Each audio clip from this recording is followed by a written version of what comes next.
Aujourd'hui, si ce qu'on fait au boulot ne nous intéresse pas ou ne nous épanouit pas, alors on doit apprendre à gérer son désengagement.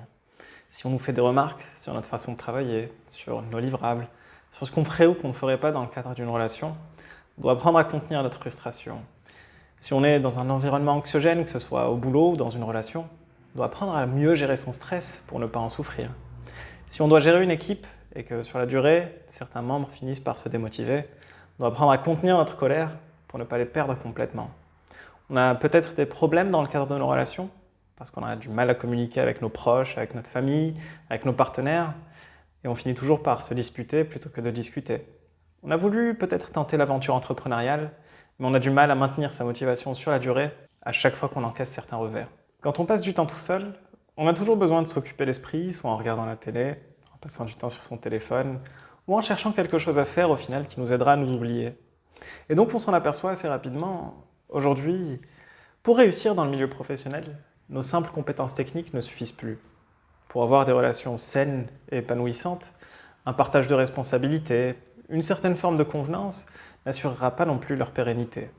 Pour mener à bien un projet entrepreneurial, une idée novatrice ou une simple envie de se lancer n'assurera pas non plus notre résilience sur la durée, notre capacité à se comprendre, à gérer nos émotions, nos réactions face à notre environnement et nos circonstances est de plus en plus valorisée. Et notre intelligence émotionnelle est devenue un véritable prédicteur de réussite professionnelle, d'accomplissement personnel et fera tout simplement en sorte qu'on sera bien dans la vie. Et finalement, on peut être sceptique quant à l'utilité de développer son intelligence émotionnelle.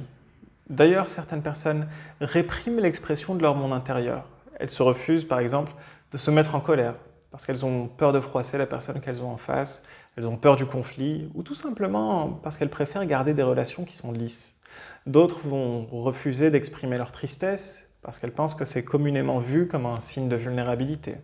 Et généralement, les personnes qui ne laissent pas s'exprimer leur monde intérieur pensent qu'elles sont équilibrées, mais elles sont le plus souvent sujettes à une tension artérielle élevée, un rythme cardiaque élevé, une immunité déficiente, des difficultés à dormir, un manque d'épanouissement dans la vie, ou, comme a pu le démontrer le psycho-oncologue le Dr Temoshok, une propension plus élevée à développer un cancer.